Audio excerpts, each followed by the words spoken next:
My mom would be at all my sporting events. Let's say I was playing football, okay?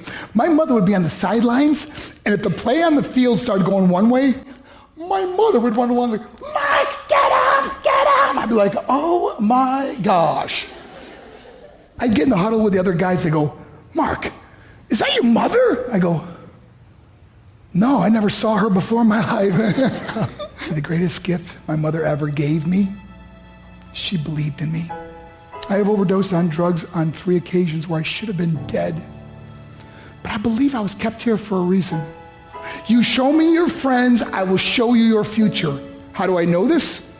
I hung out with losers, and I became the biggest loser of them all because I gave up everything I dreamt about as a little boy because of who I chose to surround myself with. My friends would drive me home at 2, 3, 4 in the morning. We'd be drunk and high, laughing in the car. We'd pull up in front of my house in New York. They go, Mark, the light's on. I go, oh man, my mother's up. See, my mom wouldn't go to bed until she knew her son was still alive. I'd walk in, she'd say, hi, Mark, how was your night? I go, it was good, Mom, I'm just gonna go to bed. She goes, can I talk to you for a minute? I go, Mom, I'm tired, I'm just gonna go to bed. She goes, Mark, I haven't seen you all day and all night. Can I please talk to you? I said, man, just leave me alone. You bug me. I'd slam my bedroom door on the one person who believed in me. I was on a worldwide tour and we were wrestling overseas in Japan. After my wrestling match, I went upstairs to my hotel room and I fell asleep. There was a knock at my door at 3 o'clock in the morning. I got out of bed and I looked through the safety window and I could see it was a Japanese promoter. So I opened the door and he said, Mark, you need to call home. There's been an emergency. I went and got on the hotel room phone. I called back to the United States. I said, hey, what's going on? They said, Mark, I don't know how to tell you this. I said, just tell me what happened.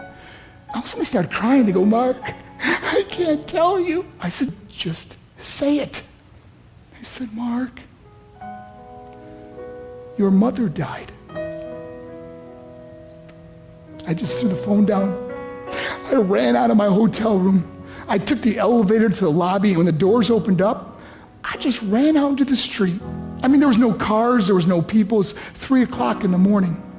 And I walked down the middle of a street in Hiroshima, Japan, and I remember looking up and just saying, Mom, I am so sorry. I flew home for her funeral, and I was so nervous to walk up to her casket, so I just stood way in the back.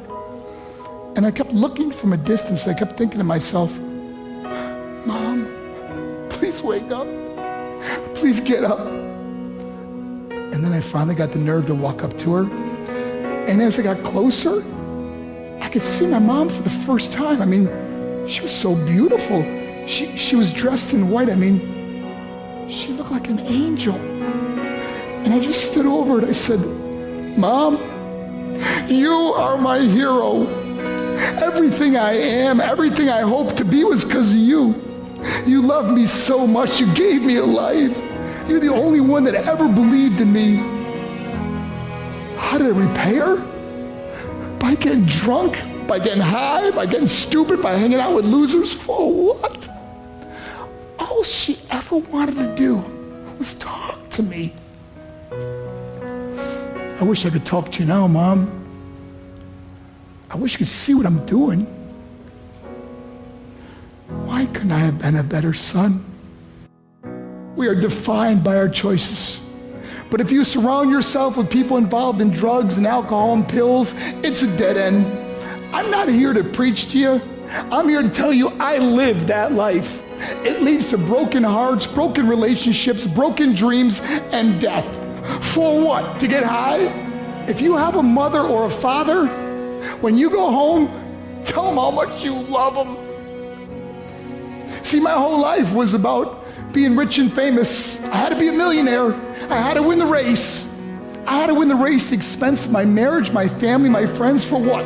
To be all alone in the world? I learned what is truly important, and that is how precious this gift of life is, and our families, and how quickly it can be taken away. See, I no longer live in time, I live in moments. See, it's not what's in your pocket that matters, it's what's in your heart that truly matters. Love Love is just a word until somebody comes along and gives it meaning. You're the meaning.